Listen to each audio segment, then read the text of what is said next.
I'm Denise. She's a non-fiction editor, and I'm Louise. She's a fiction editor. And together, we're the Editing Podcast.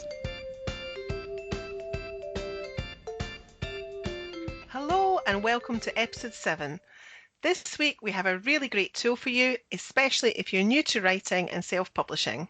We promise you this is going to save you a major headache, whether you're working through the initial writing and later redrafting stages of your book, or you're running a business and producing lots of content for your customers and clients. So what's this tool I'm talking about? It's a style sheet, and it's one you're going to create yourself. Honestly, you won't regret it. Building a style sheet is like holding hands, but with yourself. Holding hands with yourself, that's an interesting concept. And I have to say, I've never actually thought of a style sheet as being quite like that. But I do agree, a style sheet is such a useful tool. For those of you who are wondering what on earth we're talking about, a style sheet is a reference document that you create to help you apply consistency to your writing. Whether you're a publishing house, a business, a blogger, or an indie author, you can benefit from creating your own style sheet. A style sheet is tailored to your own preferences or the conventions of the sector that you work in. You make a decision on the points that are open to variation or debate, and you record them so that from then on, you treat them exactly the same way each time you use them. Exactly. It's so helpful. It can also help you keep track of what's going on in your novel, who's who, what's where, and when X, Y, and Z happens. At the same time, you'll be able to record your preferences for the micro-elements. Elements! Micro-elephants! I love not that. Elephants. The power of audio. The micro elements of your book. So things like spelling, punctuation, the rules about the way your fictional world works, and how you treat the various elements of your text. So here I'm talking about your paragraphs and headings, how you're going to handle narrative point of view for different chapters, and how you'll render speech and thought. Now, you might still be wondering if you really need a style sheet. So Denise, tell us about this from a non-fiction and business point of view, because that's your wheelhouse. Well, whether you like it or not, people will judge you by the quality of your written materials. Yeah. Poor spelling, bad grammar, and inconsistency can be a major irritant. I mean, just look at how often mistakes get shared on social media, for example. Oh, so true. Yeah, and it's such a distraction for your readers. It pulls them away from your message for a moment, and the last thing you want is for your potential customers or clients to be distracted. That short moment can be enough for them to decide to look elsewhere, because people have short attention spans. Yeah. So bear in mind that everything about how you present your business is part of your brand, and that includes consistency in your copy. You can have a fabulous logo and professional images across all your materials and social platforms, but this will be undermined by inconsistencies in how you present written information. So why risk it? Yep. A style sheet is absolutely invaluable when you're producing written content for your business, everything from emails and blog posts to websites and brochures. And there are specific advantages to using a style sheet if you're writing fiction, aren't there? Yeah, they're too right. So the same thing's going on with stories. Distracted readers who've been tripped up by inconsistencies are more likely to put their grumpy hats on when they're leaving reviews on Amazon. And just like you were saying, Denise, it's about branding. There's no point in creating a beautiful interior and a fabulous book cover if there are stylistic niggles. The other thing I wanted to mention is that some writers like to have everything in one place, and I do, whether I'm writing or editing. Others prefer to have several documents for their stylistic information, each of which records different types of decisions, and then they toggle from one to another. And that's fine. It's your choice, whatever helps you work most productively. So how does that work for you then, Louise? So what I've seen some people do is they might have one style sheet that includes the main character names and features and the organizational or family or time frame groupings they belong to. Another sheet could record key events in the timeline. That's particularly useful if your novel covers multiple discrete time frames. Another might cover geography. So here I'm thinking about environments and buildings, especially important measurements like distances and heights and numbers of stories, because if they're inconsistent, it can make a real mess of a reader who's really got their eye on the ball. And And then another one might have spelling and formatting preferences. But me, I chuck it all into one. I like to have everything in one place. Gosh, there's just so much to think about with fiction that I don't have to deal with in non-fiction. I mean, world building and timelines and family trees. Gosh, and I'm imagining that a style sheet must really come into its own if you're writing a series then. So useful for a series. I cannot emphasize that enough, actually. So the thing is, not only will you have a reminder of the places, people, and events in the previous books, but you'll also be able to prevent accidental inconsistencies or repetition. I've proofread series, sorry, for both indie writers and mainstream publishers where the authors hadn't kept a written record of what had gone before, and different copy editors have been used for each book. Oh, Uh, really? So what happened? and well, a range of problems. So in one case, this led to a character's surname changing slightly, but noticeably in book two. Again, it's something that the BD reader would have spotted.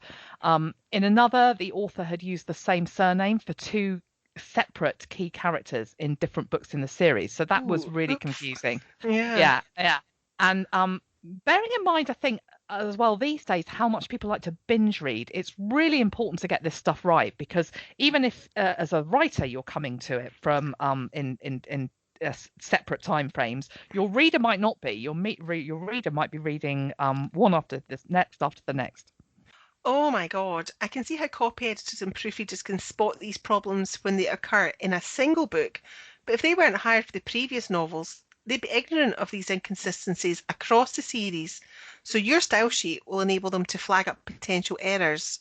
Yeah, and I guess what I'm saying is here, so a style sheet doesn't just help the writer, it helps those who assist the writer too. And the more those people know about what the writer wants, the better the service the editor can provide. And that keeps everyone happy. Right. So let's get to the nitty-gritty. What's included in a style sheet? Well, as we've said, you can pretty much include anything that you want, but a solid, usable style sheet that will really help you keep an eye on what's going on will include at least these things: your spelling preferences, punctuation style, how you handle numbers, dates and times, abbreviations, capitalization and hyphenation, and your preferred words or words that you'd like to avoid.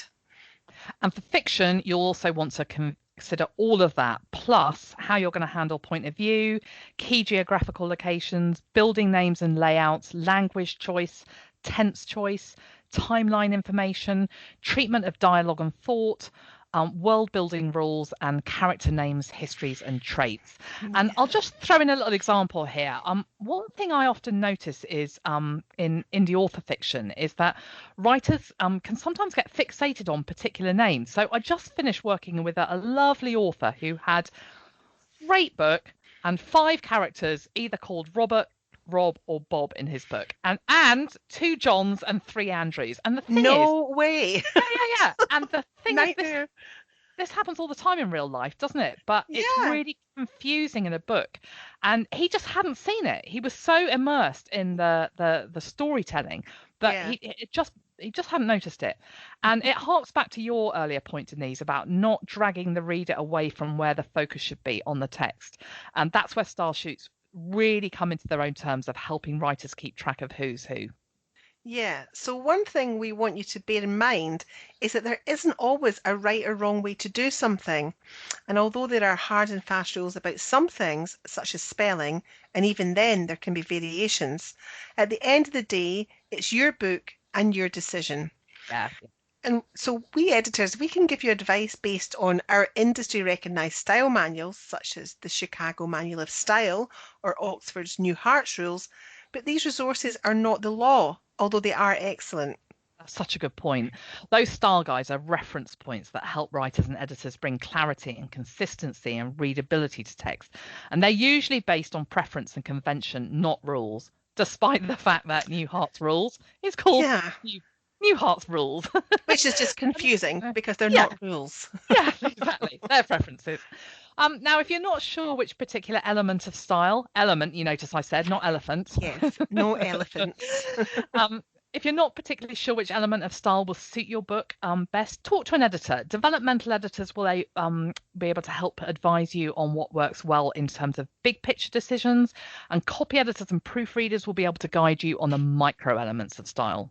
That's great advice. And I think the thing to keep in mind is this: inconsistent styling, it will distract the reader and move them away from what they should be engaged with, which is your story.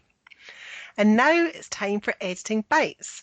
So these are handy resources that we both love, and every week we're going to offer you one each. What have you got for us this week, Louise? So my editing bite for this week is a free style sheet template to help you get going. It's in Word, so you can add or delete or tweak to your heart's content. Think of it as ready to go, downloadable hand holding. And I also want to give another shout out for the Chicago Manual of Style, because it's one of my go-to resources for guidance on stylistic consistency. And mine is a free guide to creating your own style sheet with suggestions and recommendations on the basics to include to get you off to a flying start. And we've talked about Newhart's rules before, but it is a great reference guide if you need a reminder on all things style related. That's it. Yep, that's all for this week then. Thank you so much for listening to the Editing Podcast. You can rate, review and subscribe via your podcatcher. And don't forget to share, share, share. Tell your writer friends, your editor friends, your business friends, basically anyone who writes. Yeah, and we'd love to hear from you. So do you have any questions about style guides? Are you struggling to decide what to put in or leave out? Perhaps you work in an organisation that would benefit from a style guide, but you know you'd struggle to convince them of its value. Just let us know and we'll give you as much advice as we can. You can get in touch with us via the Editing Podcast Facebook page, and if you ask us a question, we will answer. That's a promise. And don't forget, all the links we've mentioned are in the show notes. Thanks for listening. Bye!